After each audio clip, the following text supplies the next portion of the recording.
your stories, your freedom. The Peter Schiff Show.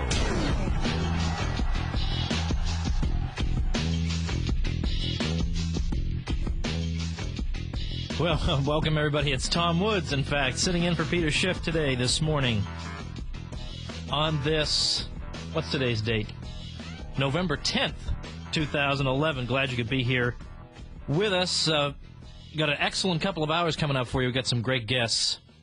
Let's start off this first hour. At the bottom of the hour, we're going to be talking to Dr. Steve Lantier, whose medical offices are engaged in something that is somehow keeping medical costs down to like half or a third or a fifth or a tenth of what typical hospitals are charging for various procedures. How is he doing this?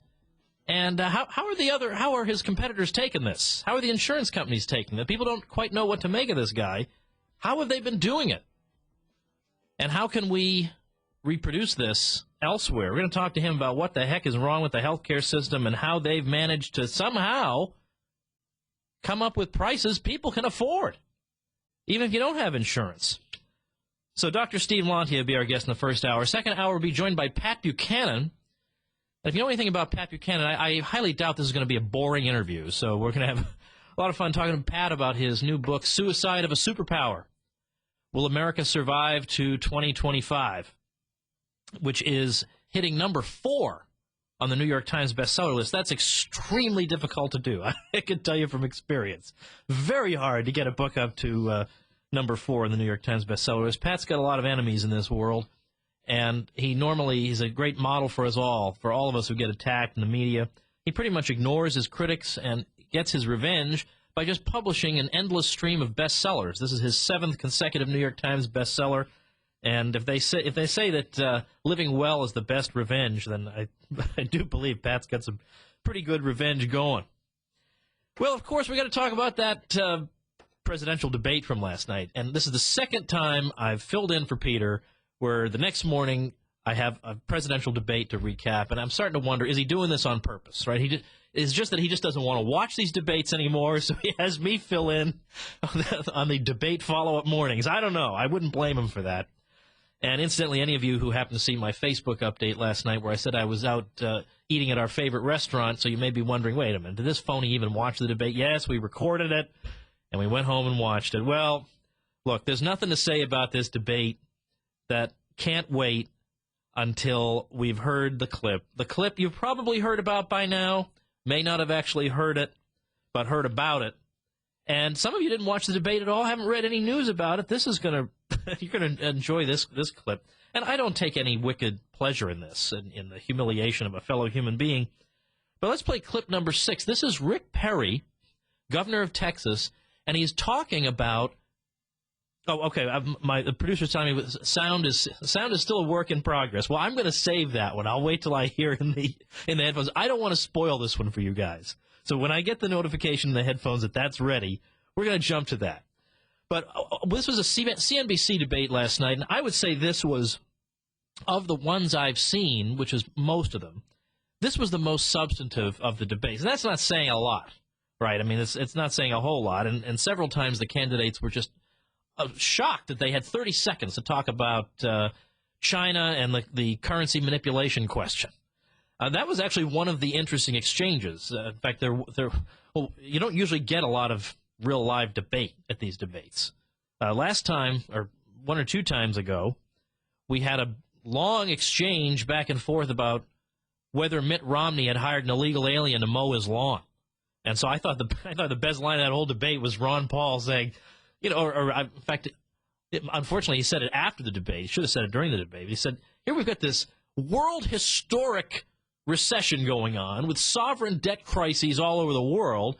We're talking about who's mowing Mitt Romney's lawn, for heaven's sake. So it was a really surprise last night to hear John Huntsman and Mitt Romney go at each other talking about China and currency manipulation and trade wars, and John Huntsman, the former ambassador to China, urging that it would be extremely unwise to engage in a trade war with China, particularly on the grounds that China's manipulating her currency, given that they could very easily just as well turn around and say, you're manipulating your currency with your quantitative easing programs.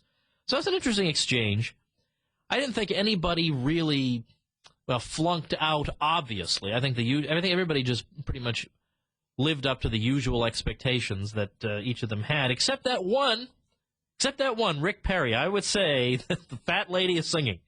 All right, so now that I've built this up for you, we are going to go to this clip. Here's Rick Perry describing what he intends to cut in terms of federal agencies. Rick Perry. And I will tell you, it's 3 agencies of government when I get there that are gone. Commerce, education, and the, what's the third one there? Let's see. We need 5. Oh, 5, okay. So commerce, education, and the EPA? EPA, there you go. No, okay. Let's talk deposition. Seriously? Is EPA the one you were talking about? Or? No, sir. No, sir. We were talking about the agencies of government. EPA needs to be rebuilt. There's no doubt about that. But you can't name the third one? The third agency of government, yeah. I would do away with the education, the commerce, and let's see. I can't. The third one I can't. Sorry. Oops. Okay. Well, I mean, what can you say? What can you say? And again, here I am laughing, and then I'm trying to convince you guys that I'm not really taking pleasure in this terrible showing for Rick Perry. I mean, look, something like that slips your mind, can happen to anybody, and it's unfortunately happening in front of millions of people. However, it seems more likely to happen to certain people than to others. Like, I don't expect, for all my criticism of Mitt Romney, I don't expect that to happen to him. But to me, it goes to show that these plans that these candidates are coming up with, as I think we all suspected, are not plans they're coming up with themselves. Obviously, somebody's feeding him this plan. Well, here, cut these 3 agencies. I mean, he came up with this plan on his own. I think he could remember the 3 agencies that you want to cut from the federal government.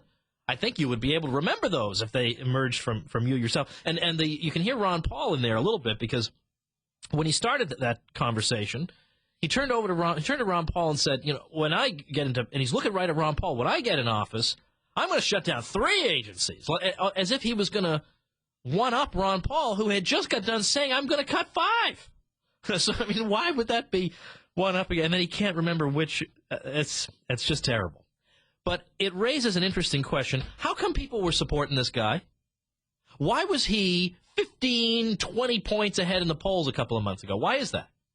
Why is that? Because people knew that he was a really competent guy, a real stand-up guy, great debater. No, people knew nothing about him at all, right? He's a governor from Texas, and he doesn't seem to have burned down the place. And he's not Barack Obama.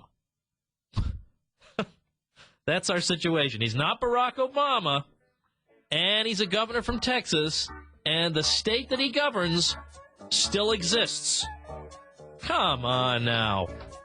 You got to have a little higher standards than that. Look into these people, for heaven's sake. All right, I got a little bit more commentary on this when we come back, but I'd like to hear from you guys, too. 855-4-SHIFT. That's 855-472-4433. You're listening to the Peter Schiff Show, the gold standard in talk radio. Got a lot of great guests coming up. Don't you leave. We'll see you in a minute. Falando das coisas belas e das coisas simples. The Peter Schiff Show. Mostrando como belo pode ser simples. To President Obama, Secretary Geithner, Madam Pelosi, and all of the socialist econ professors across America. We're sorry. Peter Schiff is back on the air.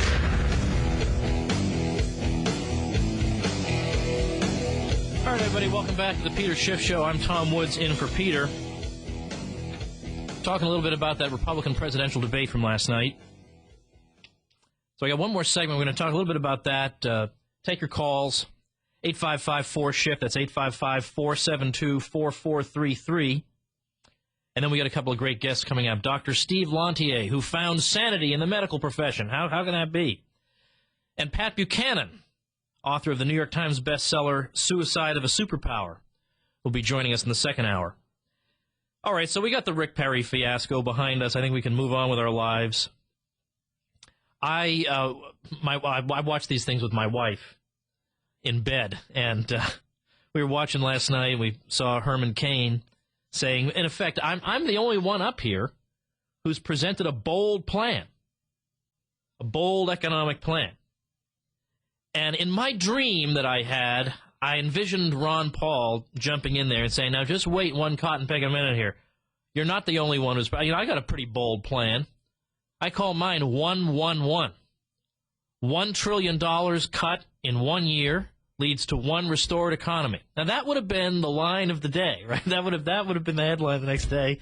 You can always dream, folks, but I'll tell you, I thought this was probably Ron Paul's best debate performance. It made some very good points that nobody else is going to make. And I thought it's especially important to point out two things that he got to. Number one is, whenever the government gets involved in some sector of the economy, you notice the prices in that sector go way up.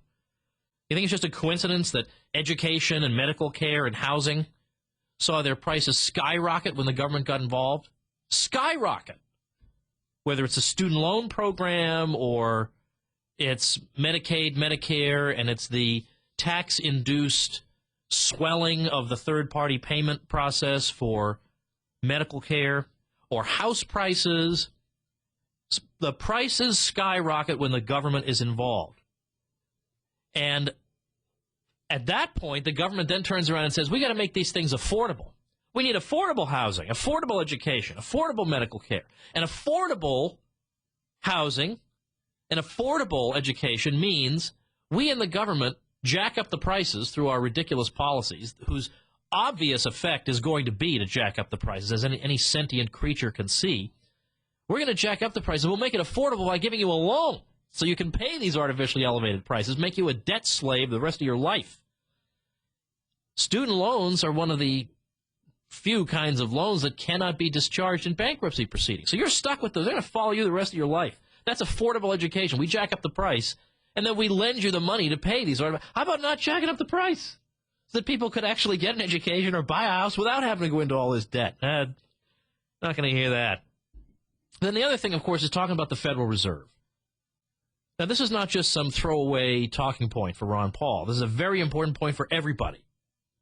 And if you look at some of the work, particularly some of the work Hayek did, F.A. Hayek, the great Nobel Prize-winning economist, and I'm sorry, I don't mean to diminish him by calling him a Nobel Prize-winning economist, but Hayek in the 70s was making this particular point. He said that when you see so-called stimulus being created by monetary inflation, he says the stimulus is the result of the errors that the inflation brings about. Because when you create this money out of thin air, you are going to encourage expenditures on things that wouldn't have had expenditures on them otherwise. You're going to encourage the channeling of capital and resources into areas that wouldn't have seen capital and resources pour into them. You're going to see areas of the economy expand that are not sustainable unless the artificial money creation continues and continues. And the longer it continues, the more distortions are created. The more areas of the economy, in effect, are competing with resources and getting them that wouldn't have gotten them otherwise. That, in other words, there are sectors of the economy that are really responding to real consumer demand, and they're having to compete over resources with sectors of the economy that couldn't even survive if it weren't for the constant pumping in of money. And so this distorts the economy, and as soon as the money printing stops, these unsustainable avenues become unprofitable.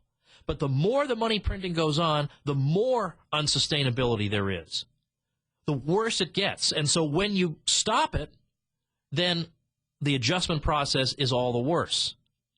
Well, that's what he's talking about with malinvestments. That's what that means. That artificially low interest rates lead to the channeling of investment money into areas that are not ultimately sustainable, given the general public's willingness to save and defer purchases for the future. They're not willing to wait as long as these production processes are going to take. And so he's pointing this out, that we have got to talk about the Federal Reserve. It is not enough when you are sitting here in not just a garden variety recession, but a world historic moment to sit there and say we need some tax reform and maybe get rid of a few regulations. That is simply not going to cut it. All right, let's go to the phones. Let's go to Brian in Atlanta, Georgia. Brian, welcome to the Peter Schiff Show. Thank you. How are you, Dr. Woods? Doing well, thanks. I had run across an article yesterday by Dr. Kwiatkowski in which she suggested that the Republican leadership is actually trying to throw this election in hopes of getting Obama a second term to advance the Republican political agenda. I was, given this performance that I think just removed the last tissue paper thin veil of, pretense around guys like Perry. I mean, what do you think about that? Do you think that the Republicans would like to lose so that they can get Obama in there and get things even more fouled up, and then use that, as hopes to consolidate their position going forward, and to, also put the squash the movements like the Tea Party and libertarian movements or independent movements? Right. Okay, Brian, thanks for the call. I like Karen very much. She's running for Congress in Virginia, and I've endorsed her, and she's very insightful. I knew about this article, but I haven't read it, so I don't want to comment on her particular analysis. But it seems like if that is their strategy, which I'm a little bit doubtful on, that's an awfully risky strategy. There's no guarantee that Obama won't be able to anoint some successor, and maybe with the Federal Reserve, he might even be able to pump up a phony recovery. It'll look like a recovery, but it'll be just as phony as any of these other Federal Reserve recoveries. I mean, we had a phony recovery in 2001, thanks to 11 rate cuts in 1 year, and look where it got us. A much, much worse decline years later. Obama could turn around, and I know the Federal Reserve is not subject to political pressure. It's an independent agency. Yeah, right, sure. Kennedy got what he wanted in the early 60s. He wanted rapid M2 growth, and he got it. Presidents have a way of getting what they want from the Federal Reserve, and I think if that's what the Republicans are planning on, is trying to, in effect, get him to win again, so then they can really get him in 2016, there's no guarantee. There's no guarantee that's going to work. So, but on the other hand, I do understand why you might say that. It sure would explain a lot. Like if I desperately wanted to win an election, I don't think I would say, well, let's see, who would be the best people to put up here? How about the most plastic, phony baloney, Johnny-come-lately, flip-flopping, no-personality creeps? It's so... I admit it has a certain explanatory, attractive power, but I'm not ultimately convinced. Okay, we're at the bottom of the hour. Coming up next, we're going to talk about the healthcare system, what's wrong with it, how it can be fixed, how one physician is fixing it. And we'll be taking your calls, too. 855-4SHIFT. That's 855-472-4433. You're listening to The Peter Schiff Show, the gold standard in talk radio. Down when nothing's wrong. What's the matter with me? The Peter Schiff Show.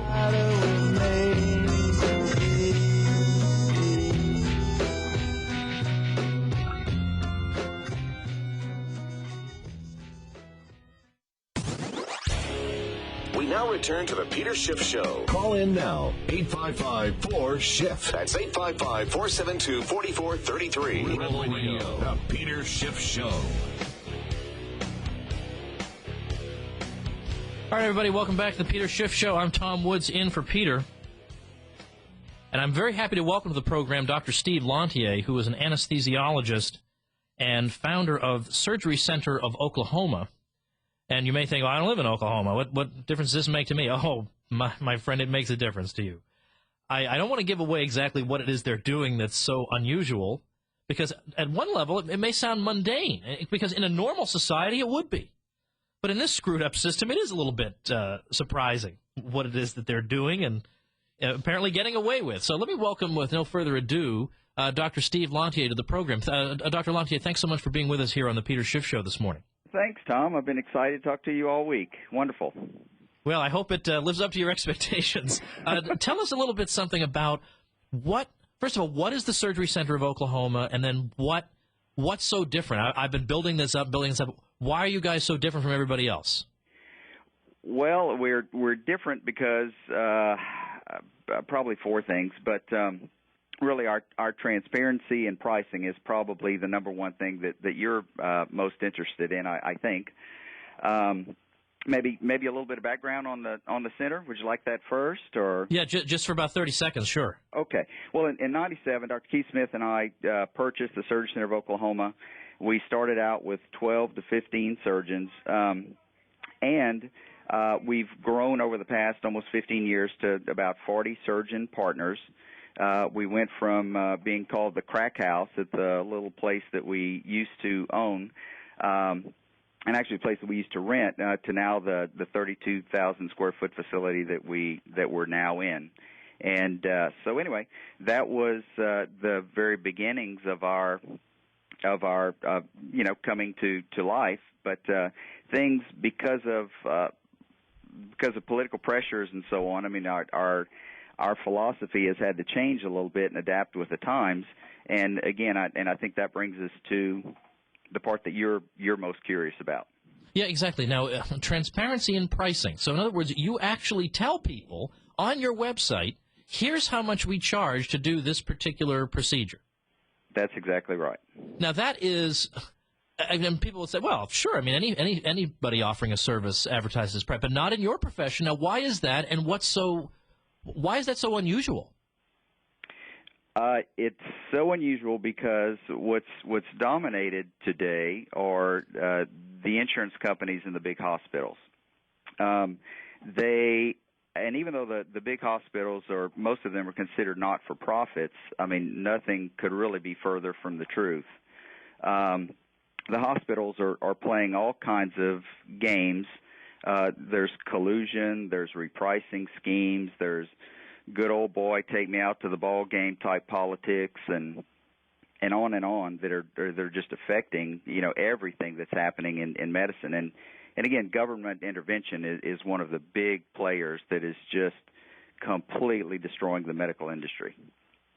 Well, now, how is it that why are you, okay, so it's very interesting that you actually say, and people, you can look at, for yourselves, go to surgerycenterok.com, you can look at the prices. Now, how is it possible, though, why are your prices so much lower than everybody else's? I mean, in some cases, it's half, it's a third, it's a fifth, or it's a tenth as cheap. How is that possible, given that you do seem to have top-notch people in a top-notch facility? What's the difference?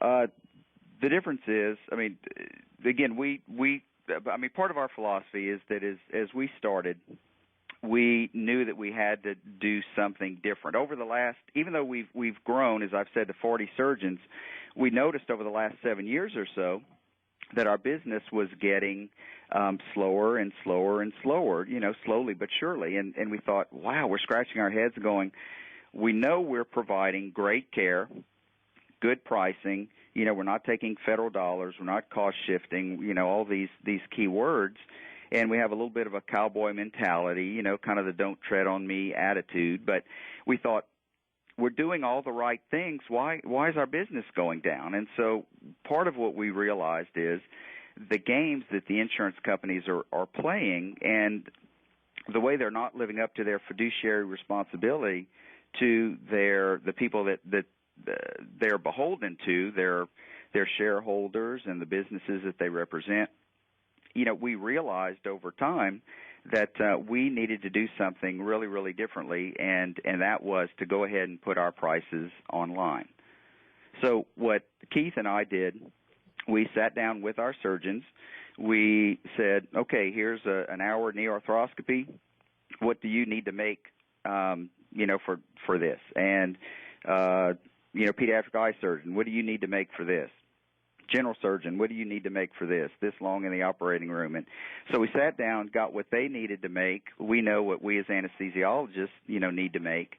And by looking at over the years what it costs us to do these cases and then to factor in some profit, we knew what we could do it for. And we are not bridled with a lot of the overhead that the big hospitals are, and again, and we're not playing the games with the federal government and so on and so on. So we're able to offer a much better price.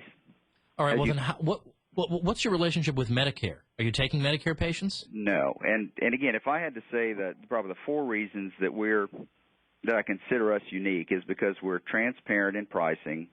We give great care. I mean, we think that we have the best surgeons in town and the best staff in town. We give fair prices, and we take no federal dollars whatsoever. And it's precisely because of that we take no federal dollars that we don't have to cost shift. Most people, Tom, I think, don't understand what cost shifting is all about. You do, I know. Well, why don't you give us a 30-second seminar? Okay. Well, if we did a knee arthroscopy here at the Surgery Center of Oklahoma and the patient was covered by Medicare, they would actually pay us less than it costs us to do the surgery. So there's no way that we can just get a bigger truck and do more surgeries to make up when they're paying you less than it costs you to do the surgery. So what the hospitals are famous for is called cost shifting, and that means that they will charge people that have insurance or don't have insurance much, much, much more than the people that have Medicare, for instance. So it's really, it really is socialism in its basest form. Now, how's Obamacare going to affect you guys? Is there going to be some noticeable change there? Well, in some ways, we really need to thank the president because by polarizing the people, he's really made what we're offering kind of a morning star of sorts. People can now see the difference in what we're offering versus what Obamacare is providing. So since we don't take any federal funds, we're probably about 2 steps away from any kind of problems with the federal government and things that they will try to hammer us with. Now, what's the story about you and Blue Cross? And originally they weren't going to cover you guys or some kind of thing like that, Sure. But just people wanted your services, and so you took the huge behemoth Blue Cross and forced it to its knees, saying, all right. What's that story about? I remember vaguely hearing this, but I don't know the details. Okay, well, it's almost like a miracle. Since we've pasted our prices on the Internet, what's really happened is a lot of these companies and their CEOs, especially the ones that self-insure, are looking at our web prices, and they're shaking their heads because they're looking at their EOBs or their explanation of benefits or the checks that they've been writing, and on average, they're paying 5 times what we charge. And so they're getting very aggravated. They're looking at, well, wait, Blue Cross Blue Shield or Aetna or whoever our third-party administrator is, why aren't you steering us to these lower-cost alternatives? And so thank God, I mean, it's these businesses that are getting very angry, and they're putting pressure on their insurance carriers to say, look, you're not meeting your fiduciary responsibility to us. You really need to be doing something different and helping us. I mean, that's why we hire you, to help us, not to harm us. So just recently, because of the pressure, Blue Cross Blue Shield has finally come to us after almost 15 years in business and decided to contract with us. And again, it's been amazing that we've been in business almost 15 years, again, offering great care at a great price, and some of these insurance companies make it harder for patients to come here than trying to help them to come here. My guest is Dr. Steve Lantier, founder of the Surgery Center of Oklahoma, surgerycenterok.com. In your experience, do you find that physicians as a profession are interested in bucking the trend or being out of the mainstream, or do they just more or less go along to get along? Tom, I think what Keith and I have noticed over the years, and I think we're seeing this more in society as a whole, we see doctors reacting out of fear, and hospitals, with their deep pockets, are cornering them, trying to make them, become employees to where they don't have any say-so. And most of the doctors, because a bunch of them get out of medical school in tons and tons and tons of debt, need to get into practice, can't afford to, have a slow year, and many of them start living out of their comfortable financial range and go into debt. I mean, a lot of them, all of their decisions are made out of fear, and we've noticed that over the years. And as we've seen, I've been in practice, 21 years now. It seems like every time we've seen these doctors react out of fear, that it's just come back to bite them on the butt. I mean, every time. So we've had enough experience over the years with previous groups that we've been with or other people that we've seen. Anyway, we've seen that happen. So, and it might not be just doctors, but we see it very prominently in the medical field. All right, we're going to a break, everybody. Make sure and join in the conversation. 855-4-SCHIFT. That's 855-472-4433. We're talking to Dr. Steve Lantier. We're going to ask him on the other side of the break, what the heck is wrong and how can it be fixed and what would you do if you were in charge, and all these sorts of juicy questions coming right up here on the Peter Schiff Show, the gold standard in talk radio. The Peter Schiff Show. Since the Peter Schiff Show was last on the air, the national debt added another $7.89 million. Luckily, Peter's intelligence is growing twice as fast. That's incredible. Welcome back to your source of sanity in an insane world. It's the Peter Schiff Show. Okay, everybody, welcome back to the Peter Schiff Show. I'm Tom Woods in for Peter. I'm joined for one more segment by Dr. Steve Lantier, an anesthesiologist and founder of the Surgery Center of Oklahoma, surgerycenterok.com, engaged in the subversive activity of posting his prices on the Internet. Who is this heretic? All right, I want to ask you a few other things here. Sometimes I hear people say, like, for example, in the debate last night, Mitt Romney mentioned the malpractice issue, that we need malpractice reform. Is that a red herring, or is that real? Is that a real problem? It's not as much of a problem as people make it out to be. It's a problem in that we all have to practice defensive medicine, but again, a lot of people use it as an excuse to charge outrageous fees. So yes and no, not as big as a problem I think people are trying to make of it.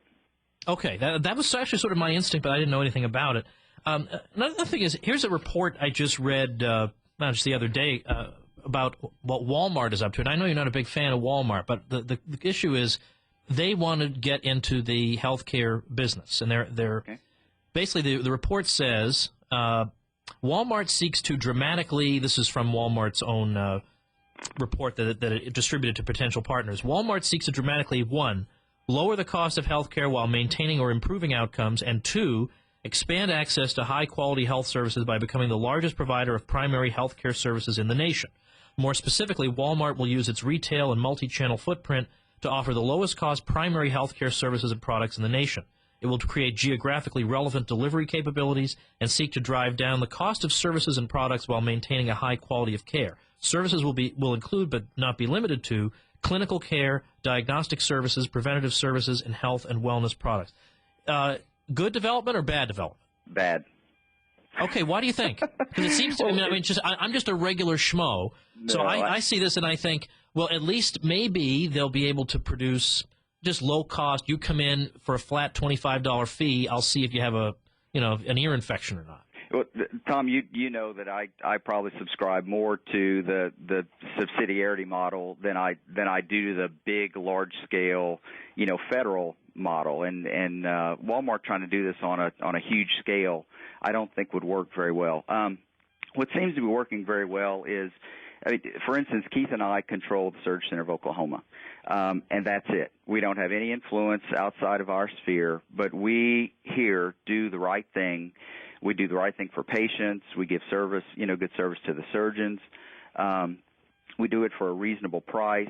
And so people are responding to that, and it is gaining some, notoriety, in Washington, and people are starting to look and say, look what these guys are doing. So from a local perspective, I think is where we make changes. And so Walmart trying to do this on a global scale without having really the ethics and the principles behind what they're really going to do. They're just trying to save money. They're not really trying to I'm very serious about my doctor-patient relationship, and I mean the responsibility that every patient that comes under my care, has. And Walmart doesn't have that. I'm sorry, they're a big corporation, and they can't provide the personal care and for sure have the people in place that we do. And anyway, so the short answer, but true, I think. All right, let's shift gears for a minute. This is sort of tongue-in-cheek, but has anyone in the Obama administration contacted you for cost-cutting ideas? No. Remember the program you're on, the Peter Schiff Show. Here's a guy who called the financial collapse. Nobody calls him up to get advice, right? Right. Yeah, no, so I assume your phone hasn't been ringing off the hook. Am I understanding you correctly? You're right, Tom. Listen, we definitely need to get the federal government out of health care. Some of the things that people who aren't on the front line in this war, I mean, we see it every day. Just a quick example that really illustrates this. About 3 years ago, the state came to us and said, we are requiring that you turn over all of your patient charts to us. And we said, what? I mean, we have nothing to hide, but, our patients have, their rights and their privacy. And, I mean, who are you saying that you should, get their charts? And the scary part, Tom, and you asked the question just a moment ago about physicians, are they fearful or not. Well, I hate to say it, but we're the only facility in the whole state who absolutely said no. It's not your business. This is between us and our patients. And if they want to turn over their records to you, they're welcome to, but we aren't going to do it. So there's a tremendous war that no one really seems to be paying much attention to, and that's the scary part for us, I think. Now, I'm not really a Walmart basher one way or the other, but I do wonder if faced with that type of demand, would Walmart stand up for patients going to its clinics the way a regular doctor with his own facility who has a real stake in the well-being of his patients would? So I mean, but I think the question answers itself. Well, it's been just great having you. I guess I want to wrap up by reminding people we've been talking to Dr. Steve Lantier, whose surgery center posts its prices. So for one thing, you can find out if maybe it's worth flying to Oklahoma to get your procedure done. And I said, okay, I don't know, I'm in perfectly good health. I don't need any of these services, at least at this point in my life. I don't gain anything from this, but I'm always interested in people who buck the trend in the private sector, because I think you're right that the way forward is through a grassroots, bottom-up approach where you find a physician here, an office there, a facility there that is going its own way, that's finding some way to cope in this totally crazy environment that physicians are forced to operate in. So, Dr. Steve Lantier, thank you so much for taking some time to talk to us today. Tom, thank you. And there are several points still didn't mention. I know you're out of time, but,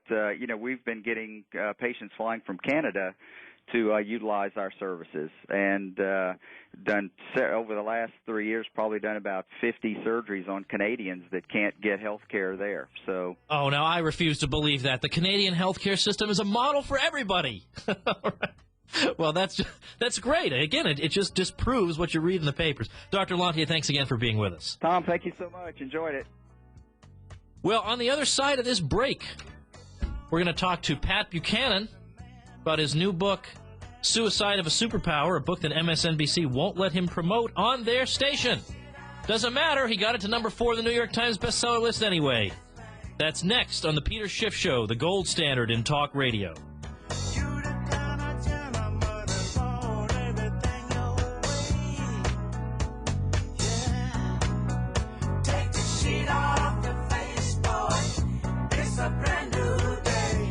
The Peter Schiff Show. Respect yourself. Make no friends in the pits and you take no prisoners. 1 minute you're up $500,000 in soybeans, and the next, boom, your kids don't go to college and they've repossessed your Bentley. Are you with me? The revolution starts now. We have to pass the bill so that you can find out what is in it. Turn those machines back on! You are about to enter the Peter Schiff Show. Show me the money! If we lose freedom here, there's no place to escape to. This is the last stand on earth. The Peter Schiff Show is on. Call in now. 855-4-SCHIFF. That's 855-472-4433. I don't know when they decided that they wanted to make a virtue out of selfishness. Your money, your stories, your freedom. The Peter Schiff Show. All right, everybody, welcome back to the Peter Schiff Show. I'm Tom Woods, in for Peter. And here's the highlight of the program. We are joined by Pat Buchanan. And if you don't know who Pat Buchanan is, I almost don't know what to do for you. But Pat is, of course, Pat worked in the Nixon and Reagan White Houses. He was a founding member of McLaughlin Group, one of the great programs ever, as well as Capital Gang and Crossfire that I used to watch when I was younger. Made several memorable runs for president. I'll talk about that in a minute.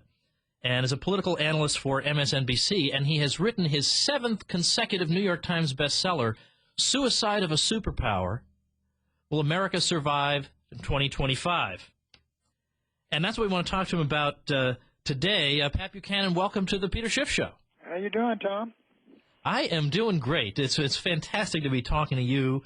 I'm grateful for all the kindnesses you've shown me over the years, and I want to just say before we get into your book that, not that you need this, but I believe you are one of the most, by far the most unjustly maligned person in American media and political life.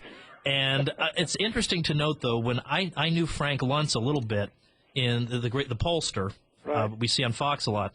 In the early 90s, he spent a year at Harvard at the Kennedy School of Government as a fellow, and he worked for you briefly. Right. And it's interesting to note that here he was in Cambridge, Massachusetts, where the most fashionable thing in the world would have been to trash Pat Buchanan. But every opportunity, whenever somebody mentioned your name, Luntz said, Pat Buchanan is the single nicest person I've ever worked with in politics. So I just want you to know there is still honor out there in the world. All right, before we get to your book, I just need you to indulge me on one thing. I want to know, in 1996, when you won the New Hampshire primary, and I was watching the news, and those newscasters, it was like their dog had just died, reporting that you had won the New Hampshire primary. I just want to know what was going through your mind. Did you expect to win? Did you think that, wow, I mean, maybe this thing is just going to take off? What was going through your mind when you won that night? Well, we knew we had a fighting chance. I had won Alaska, and I defeated Graham and sort of finished him off, who was the main competition for the conservative crown in Louisiana, and I'd come within 3 of Dole in Iowa. And if, Alan Keyes had not been in, he got 8%, I think I would have won there. So we knew we had a fighting chance in New Hampshire. I had the union leader with me. We had a great organization and team. You didn't know you were going to win, but it was exhilarating. I tell you, it really was when they finally called it. I think we won that thing by 1 point, Tom. My friend, the late Sam Francis, who was probably more controversial than even I was, said, Pat, when the news came to D.C. About your victory in New Hampshire, Washington was like Paris when they heard Rommel had broken through in the Ardennes. Good old Sam. Good old Sam. Now, I know your book is at number 4 on the New York Times bestseller list? It was number 4 last Sunday. It'll be number 11 this Sunday. But they've got all these good books coming out, so I think I'm going to be 18 on the Sunday after this. But we've had 2 weeks in the top on the New York Times bestseller list, and hopefully we're still working at it. But there's an awful lot on there. But we're selling these Kindle books are really selling like hotcakes. Tom, it's a new thing. I was told by my publisher we've sold 10 times as many Kindle books in this book as we did Day of Reckoning, which was a bestseller in 2008. So or 2007, I think. So it is really going great guns. We're very pleased with it. We'd always like to be a little bit, but and we've been working very hard, but we've had a lot of people help us out and everything. So we're very fortunate, and we're very pleased. Well, as I was telling people before you came on, the best revenge in this world is especially as a writer, is just to keep churning out best-selling books. They can call you all the names in the world they want to, but Pat Buchanan writes a book, it gets on the New York Times bestseller list. There aren't a lot of people who can say that. All right, let's get into the meat of the book. I mean, you're basically saying that in one way after another, demographically, economically, religiously, internationally, with foreign policy, financially, we have seen and will continue to see wrenching changes of a kind that you wouldn't think a country would voluntarily impose on itself. And so what I want to do is, just so that we don't, there's so much to say, I don't want to just talk superficially about every little bit. I want to focus on a couple areas. First, I want to talk about, you have a chapter, The Long Retreat. I want to say a little something about foreign policy and the U.S. government and imperial overstretch. Where are we? Where do we stand right now? What's the mentality in Washington, bipartisan, regarding the U.S. role in the world and all that? And do you see any prospect of it changing? Well, the elites in Washington of both parties do not like what is happening. They see the American people basically turning their back and saying goodbye to all that, to Iraq and Afghanistan, anxious to bring the troops home, no longer enthusiastic or even terribly interested in what is going on there, because I think the elites in this town candidly want to use this IAEA report, Tom, to get the Americans to launch an attack on Iran, on their embryonic nuclear facilities, such as they are. And so I think Washington is out of touch with the country. You see the Republican candidates not even talking about foreign policy because they know that Ron Paul's position, for example, has enormous resonance inside the conservative movement and the Republican Party, far greater than it did when I was arguing for bringing the troops home in the 1990s. And so that you've got a dichotomy there. But the reality is that the fiscal crisis, the financial crisis, is going to do what we should have done voluntarily ourselves at the end of the Cold War, which was wrap it up. I mean, we won the Cold War. The troops come home. They came home after World War I, and they came home after World War II. They only went back because of the rise of Stalin's empire and what it threatened. So I think that the bases are going to have to be closed. Cuts are coming in the military because there's nowhere else that the parties will agree to make any cuts. And so I think there's a certain inexorability here, but my guess is we're going to do it haphazardly rather than with any wisdom or strategically the way we should. Do you think it's going to happen because there will be a fiscal crunch, or do you think people – I mean, I find that the biggest stumbling block people have with Ron Paul is the foreign policy. I love Ron Paul except for his foreign policy. I wish I saw more movement toward his position among Republicans and conservatives, who you'd think they would say there's nothing conservative about spreading feminism to Afghanistan. Like, what's complicated about this? Why aren't more of them getting it? Well, I think what they fear is the base of the party. Well, the Republicans have been. We're all of us, or almost everyone. These young people were raised in a Cold War environment. That the America is the superpower. America is the one power in the world can use military force and has to maintain, what is right and good and just and all the rest. This is the way folks were raised, and it's very difficult to get them to change their thinking. I mean, with me, at the end of the Cold War in 1989, 1990, oddly, Tom, for the love the neocons bear me, oddly, it was Irving Kristol, almost mixed him up there, Irving Kristol, who was early on saying we should start bringing American troops home from Europe. You go back to Eisenhower, you read him in 1961, he's telling Kennedy, we've been over there 10 years, they're up on their feet, they're trading, their trade surpluses are bigger than ours, and now is the time to bring them home before they become dependencies. That's Eisenhower. Nixon talked about the Nixon Doctrine, that Asians would do the fighting in future Asian wars. And you get all of these people. MacArthur said, don't put your foot soldiers into Southeast Asia. I mean, these were strategic thinkers who realized America was an enormously powerful country, but we couldn't defend the whole world, and other countries had to be first responders. All right, we're coming right back with Pat Buchanan here on the Peter Schiff Show, the gold standard in talk radio. We'll be talking about the future of America right here.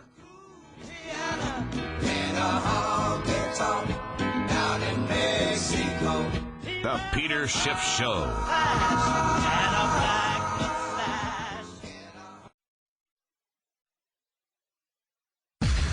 To President Obama, Secretary Geithner, Madam Pelosi, and all of the socialist econ professors across America. We're sorry. Peter Schiff is back on the air. All right, everybody, welcome back to the Peter Schiff Show. I'm Tom Woods in for Peter. We've got only one more segment with Pat Buchanan, so let's get right into it. We're talking about his brand new book, the New York Times bestseller, suicide of a superpower. Will America survive to 2025? Pat, do you think a Greece scenario is in our future, or is that an exaggeration? No, I think it's Italy. Tom, I don't see how. Do you? I mean, take a look at the deadlock you got up on the Hill, the inability of the Congress. I mean, as we've discussed, I think some of these military bases are going to be shut, but the Congress is really resistant any real cuts in defense. And the Democrats aren't going to allow them to go after Social Security, Medicare, Medicaid, and the other great society programs are a huge slice of the budget, but they're not going to be touched either, and you can't touch interest. So what I see going down the road is that the deficit adds to the national debt annually until you reach a point where people are going to believe that the Americans aren't going to pay back their loans with the dollars of the same value that they borrowed, and I think that's correct. So my guess is we're going to be heading down the road to inflation. Rogoff said we ought to have 6% inflation, and I guess the fellow up at the New York Times, he says it only ought to be 4%, but I think that's the way we're going to go. Yeah, that's usually the debate they allow us to have. Should it be 6 or 4? They're going to take 4% of everything earned every year, huh? That's right. All right, let's shift. Country, huh? Yeah, I know exactly. It's probably one of the safest ones on earth. Frighteningly enough. Let's talk shift gears a little bit, because there's so many different topics to cover in here. You're talking in here about something called the diversity cult, and I can't believe it sounds like an un-American thing of you to say. I mean, diversity is our strength, and Americans have voluntarily embraced diversity. So what could you possibly mean by the diversity cult? Well, what I mean by diversity cult is the worship of diversity per se. What makes America, what made America strong, for example, in our revolution, is when the diversity, the Quakers of Pennsylvania, the Cavaliers of Virginia, the Puritans of Boston, and the Scotch-Irish of Georgia and South Carolina, who didn't like anybody, they finally got together and said, we're not going to be able to win our freedom unless we're one, unless we're united. You know, what did Ben Franklin say? Let us all hang together, gentlemen, or we shall all hang separately. E pluribus unum, out of many, one. When you became one nation, one people under God, is when America became a great nation. What's happening now is we're importing folks from all over the world, from countries and continents, who have never before been assimilated in the United States. At the same time, we've thrown out the melting pot. At the same time, the whole world has begun to tear itself apart over religious fundamentalism and tribalism. Now, this is an act of insanity, and I don't know why we're doing it. There's no doubt that anybody can be a good American. But if you take a look, Tom, and you get into sensitive areas here, there were two peoples of color here in America at the time of the Revolution. There were the American Indians. How did the diversity work out for them? And then there were African Americans who were enslaved and then segregated for 100 years, and it took us centuries to work together and tried to build us into one people, one nation, so that our ideas, our beliefs, our traditions, our history, our heroes, holidays, we all had things in common. And that's what we're losing.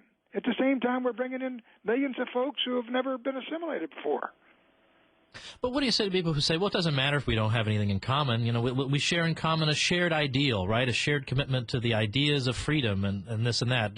Doesn't that hold any water? Isn't this a nation dedicated to a proposition? I don't think it does. I know that there's a neocon proposition that, you know, we're a propositional nation. This is the Irving Kristol idea and the neocons. But the truth is we don't agree at all on even what the Constitution says. Does the First Amendment say you can pray in public schools? Does it say you can have a Christmas display on the mall? Does it say you have to have a mosque down there at Times Square? What does the Ninth Amendment say about right to life? It says nothing. It says nothing. But the Supreme Court says it makes abortion on demand the law in all 50 states. We don't agree on our Constitution. We don't agree on what the word equality means. It used to mean equality of rights, constitutional and God-given. Now we say, you know, people are unequal in incomes, and so we got to have to equalize them. So what I'm saying is we don't agree on ideas anymore, and that's not enough to hold the people together. And you take a look at what's happening around the world, Tom, all over the world, I think what's happening to America is basically a balkanization, just like in the Balkan Peninsula. People are moving away from one another and segregating and separating themselves ideologically, politically, racially, culturally, every way you can think of. I mean, it's not Pat Buchanan. It was the Attorney General, Elder, and the Orlando Patterson say that the self-segregation going on in the black community is astonishing, and social segregation is as great as it was in the 1950s. I can't argue with them. I mean, people in California, they show up at school and they're segregated immediately by race and tribe, and they get together in their own fraternities. And this is and what we're losing is the things that hold us together. George Kennan was right. America's coming apart. Pat, we've got just 2 minutes left before I'll have to go to a hard break. So I'm going to ask you something that's an unusual and oddball question, but I think we are really in uncharted territory historically in the United States. So these oddball questions aren't so oddball anymore. Do you think in the next, say, 50 to 100 years, secession becomes a possibility? For whatever reason, do you think that is a plausible scenario? Sure. And in fact, you know what? I'll make you feel more comfortable. I'll say, I'll be John McLaughlin and say, on a scale of 1 to 10, 1 being zero plausibility, 10 being metaphysical plausibility, where would you put it on the scale? Very high, 8 or 9. And here's where it will go. Not in the South or something like that. I think the American Southwest, when you have 135 million Hispanics here, which you will at mid-century with their numbers growing, I think the Southwest culturally and socially becomes as much a part of Mexico as the United States. And we will become truly a binational, bilingual country there. And those countries are breaking apart. And I think a real possibility that the United States could lose the Southwest for all practical purposes, sort of the way that Serbia lost Kosovo. What do you think the likelihood is that all the different policies you're talking about here, and now we've got about a minute, what's the likelihood that any of these policies that you argue are really eating away at the fabric from within will be reversed? Well, there's some of them. You can on economics. You can do a lot of things like Reagan did on fiscal policy and things. But you take the decline of Christianity, which is documented there, and the Protestant and Catholic alike. You take the birth dearth, the rise of deaths over births. These things have been going on for 35 years now in Europe and the United States. I don't see them turned around. I see them, if anything, accelerating. The Islamization of Europe, I think, is inevitable. And I think of the United States, the decomposition of our society is already well advanced socially, with the crime, illegitimacy, dropout rates, drug use, all these things. And the Hispanization of the American Southwest, I don't think we're going to stop them. I don't think, Tom, you got the Republican Party won't even talk about them. They're scared to death. Pat, can you tell me in 15 seconds, are we going to see a Pat Buchanan memoir someday? Because that'd be something I'd be interested in reading. Well, in my next one, I'm going to do my 8.5 years before the mast with Richard Nixon. Oh, nice. Well, listen, Pat Buchanan, I really appreciate you taking... limitations has run out, Tom. We can write about it. That's right. Thanks again, Pat, so much for being with us on the Peter Schiff Show. Pat Buchanan, everybody. The book is Suicide of a Superpower. Will America Survive to 2025? Give me a call over here at the Peter Schiff Show, 855-4-SCHIFF. That's 855-472-4433. Peter Schiff Show, the gold standard in talk radio. Stick around.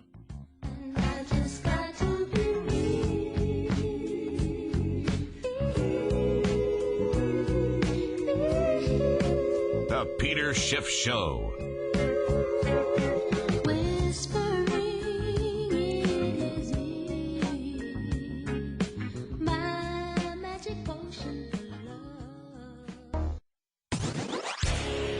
We now return to the Peter Schiff Show. Call in now, 855-4-SCHIFF. That's 855-472-4433. Rebel Radio, the Peter Schiff Show.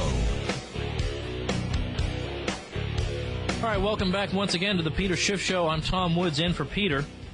Taking your calls at 855-4-SCHIFF. That's 855-472-4433. Make sure and join the conversation. I will be appearing at the College of Staten Island on December 7th. Details to come at my website, tomwoods.com. And let's turn now to the phones and to an extremely patient caller who sat through the guests, and I'm grateful for that. John in Jamaica, New York. John, are you still with us? Hey, how are you, Tom? Doing well, thanks. First, I'd like to compliment you on your nullification speech in L.A. It's very inspirational. Thank you. That's one of my favorites of all time. Thank you very much. Yeah, I'd like to advise all the listeners to take a look at it. It's on YouTube. Now, before I ask my question, you got to give me some time so I don't sound like a total boob. But I know you've seen the recent statistics on, the wealth divide in the nation, and it says something like maybe 5 to 10% of the population controls something like 90% of the wealth. And in my opinion, I think you'd agree that that's not, economically healthy for a nation. But we might agree on the causes of what what caused that current distribution. And I'm not advocating any like government agencies start redistributing wealth. But as an economist, I'd like to know what you think is an optimal ratio for distribution of wealth for an economy to to be socially and economically dynamic and healthy in a free capitalist society. Okay, is there a follow-up question? Yeah, there is a follow-up. Can you give me the follow-up and then I'll answer them both at once? Okay. The follow-up question is if you do have an idea of what you'd like to see the wealth distribution as, is what mechanism is there in the free market capitalist society to get back to that that wealth distribution that you think is best for the nation? Okay, very good. Fair enough. All right, thanks for the call. I'll try and answer these questions.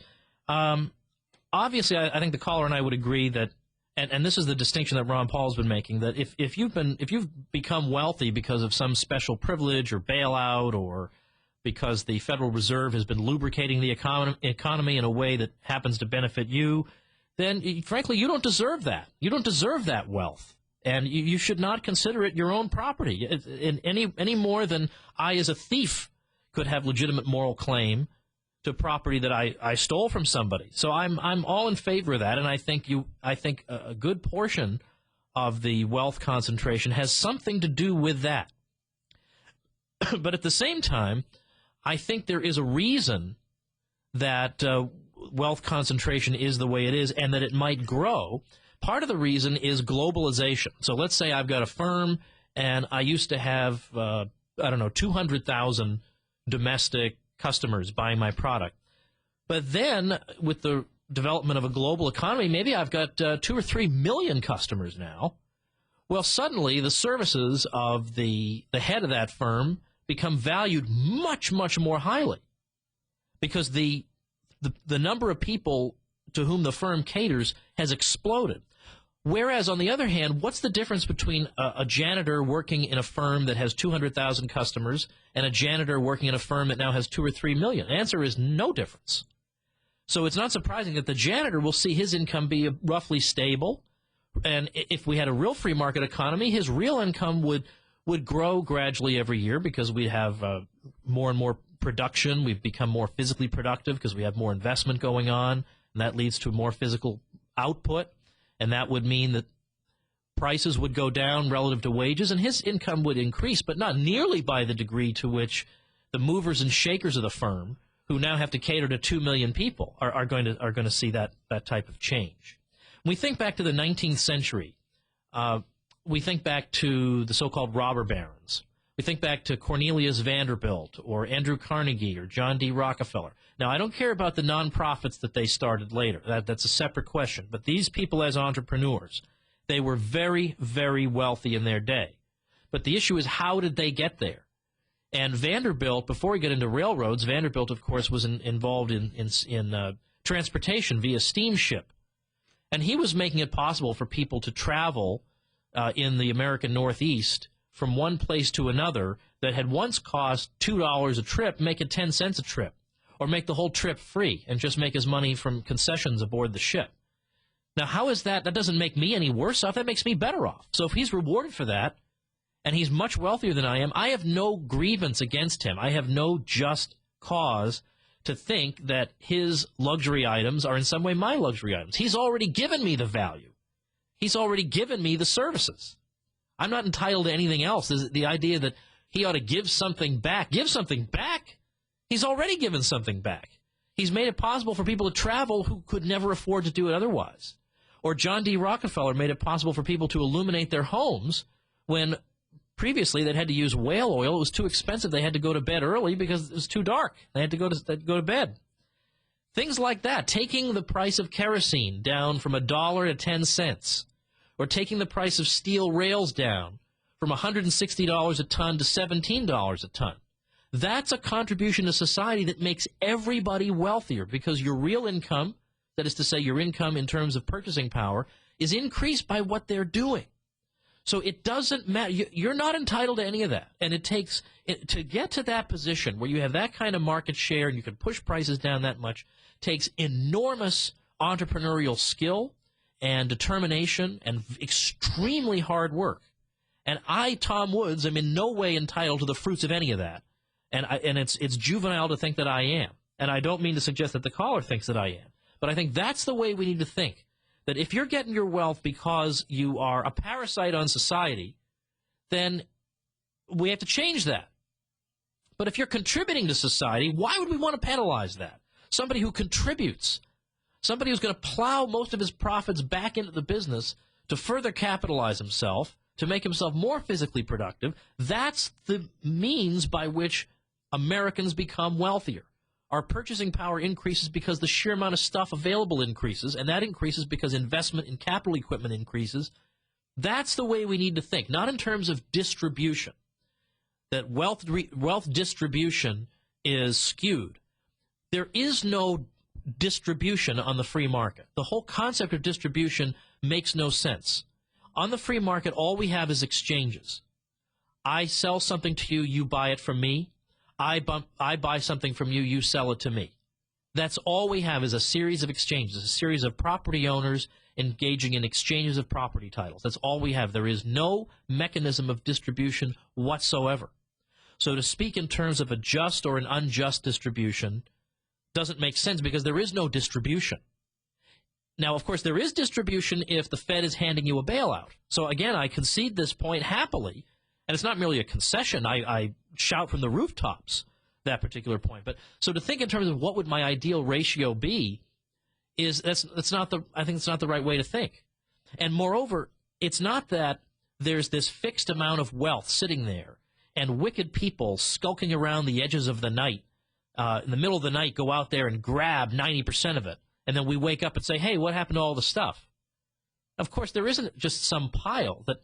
When people have an enormous amount of wealth and they've gotten it through innovation, through a new consumer product, or whatever, it's because they added wealth. They created something that wasn't there before, or they made the production process more physically efficient than it was before.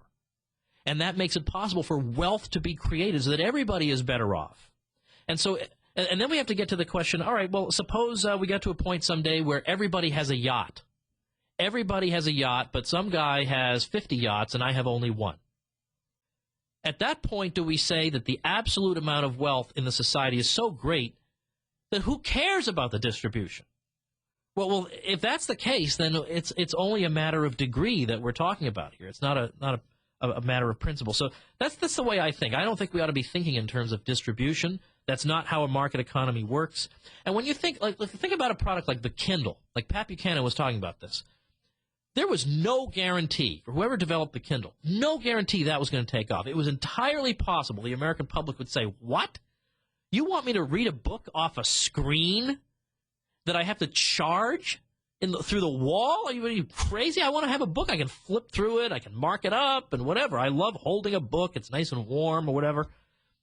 I mean, it's entirely possible that could have happened, and it didn't. Not only did it not happen, this thing is sweeping the country like crazy, and I can say that as an author who gets royalty statements. But Pat's right. The sales of Kindle books is exploding. There's no guarantee of that. That could have been a huge bust. The guy goes broke, and that's it. And yet, it was a big success. So good for that guy. And I'm not any the worse off because this guy's rich for developing the Kindle. I have a Kindle, or my wife does, and maybe I'll get one sometime. That's the thing, right? We all benefit from that. So that's how I deal with the wealth distribution thing. But every society, every modern society over the past couple hundred years, you always see the top 5%, whatever, controlling X amount of the wealth. Doesn't mean they stole it from anybody. There are very few people who are able to think outside the box and develop something new. It's a scary thing to try. Most of us don't have the guts or the intelligence or the wherewithal to do it. So when it is done, we ought to salute it and not be afraid of it. Okay, the bumper music is playing, my friend. So let's go. We're going to have one more segment. Let's hear from you. 855-4-SCHIFT. That's 855-472-4433. The Peter Schiff Show.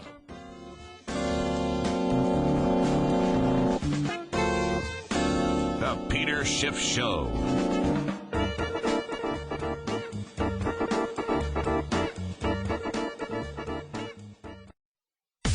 Since the Peter Schiff Show was last on the air, the national debt added another $7.89 million. Luckily, Peter's intelligence is growing twice as fast. That's incredible. Welcome back to your source of sanity in an insane world. It's the Peter Schiff Show. All right, everybody, welcome back to the Peter Schiff Show. As usual, the time has flown. Here we are in our last segment. We're going to go to the phones now. I want to actually first go to Chris in London, even though he's the most recent caller, simply because he wants to comment on the previous caller. That's the trick to getting to the head of the line. Chris, welcome to the Peter Schiff Show. Hi. Hi. Yeah, my point is about the wealth distribution. Surely in a true free market where there's no sponsored monopoly or protectionism through intellectual property rights or other barriers to entry, that people will start copying the popular or successful ideas, and that will ensure that no massive wealth gap will exist. Okay, thanks for the call. I've heard this argument. Anthony Gregory has argued that when you look at the top 1% and you remove from it people who got their money, I don't know, in the military-industrial complex or bankers, and that whole system's a giant cartel overseen by the Federal Reserve, and so that's not really free market. And then if you then, from those, removed people who are getting special benefits from intellectual property, then you'd be left with very few people. I still am kind of up in the air how I feel about intellectual property. If you would ask me, let's say 10 years ago, I would have said, well, of course I favor intellectual property, at least copyright, and maybe not patent. And now, though, I've been reading, there are some very interesting libertarian arguments about it, and I keep going back and forth in my own mind, so I'll just leave things there. Let's go now to Dale in San Francisco. Dale, welcome to the Peter Schiff Show. Hi, Tom. I had a little confusion about what Pat Buchanan was talking about in his segment with you. I wasn't sure whether he was concerned about the possibility of secession. I would think as a libertarian that we would welcome secession. If people don't want to associate with a government, they should be free to leave that government. Okay, thanks for the call. Yeah, I mean, I think it depends. I'm sure Pat would favor, almost any. I can't imagine Pat not being a small is beautiful guy. Yet at the same time, he does talk an awful lot in Hamiltonian terms about the American nation. So I don't want to put words in his mouth, but I know where he stands on the war between the states, and he holds non-PC views there. So certainly he's not, I don't think, opposed to secession per se. I think his argument is that this is not something that the people who have who've settled in the Southwest would themselves have wanted. But then you might just as well say, all right, but maybe the people who were originally there before the Mexican War, although it was relatively few in some of these places. California was almost completely uninhabited, just a handful of people. But you could say that those people didn't want the acquisition by the U.S. in the first place. So I agree with you. I mean, I'm inclined to think that the U.S. is too big as it is. The thing is obviously ungovernable. It's, as Pat says, it's filled with people who have diametrically opposed views about what rights are, what the Constitution says, what the role of government is, and it's very, very hard to have this work when everybody's got such different views. So I favor the smallest unit possible. It's much, much better than basically thinking of these large nation states as being ends in themselves. I think we've got to get down to the smallest unit possible, and perhaps that's, as Mencken would say, that's the individual. Okay, finally, let's go to, because I'm pretty sure this is the last call I have time for, so we're going to go to Bill in Savannah, Georgia. Bill, you are on the Peter Schiff Show. Welcome. Welcome, Tom. How are you? Thank you. I'm doing well. Good. I've listened to Pat interviews about his book from several of the radio show hosts, and I've had a question, and I can think of no one else better to address it than you. Not even Pat himself? No, I don't think he could. The point Okay, is, let's hear Pat it. keeps talking about the balkanization of America, and this one thing that unites us is going to cause the demise of America. But when I think back, the Founding Fathers created the Constitution because all the different states had different tempers and different religions. They were all very different. Would this not mean that we could actually save the original view of the founders by going back to the strict adherence to the Constitution? And that America is just going to get better if we did that. It's not going to go away. Okay, Bill, thanks for the call. Yes, I mean, when you think back to the colonial period, and that although the differences between Pennsylvania Quakers and Virginians of the Church of England and Puritans in New England may seem not so striking to us today, they were very striking to the people at that time. And part of the reason that the First Amendment, for example, says that Congress shall make no law with regard to establishing a religion, and that it doesn't say Congress shall have the power to go into the states and tell them what to do with regard to religion. All it says is that there would be federal non-interference, is that you had all these different groups that didn't trust each other on this issue, and they had all different views, and the idea was that in your state you can have your view, in my state I'll have my view, and that's how we're going to manage the diverse peoples we've got around here. It's the best kind of second best kind of solution we can devise.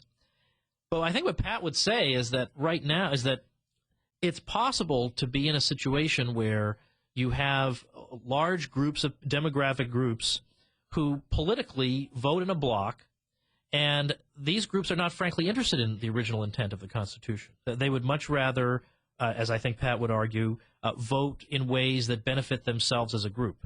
And so they're not really going to be attracted to the idea of let's go back to the small-scale republic of the old days. This is not super attractive in many cases. I mean, it's important to remember what Stalin did in the Baltic states.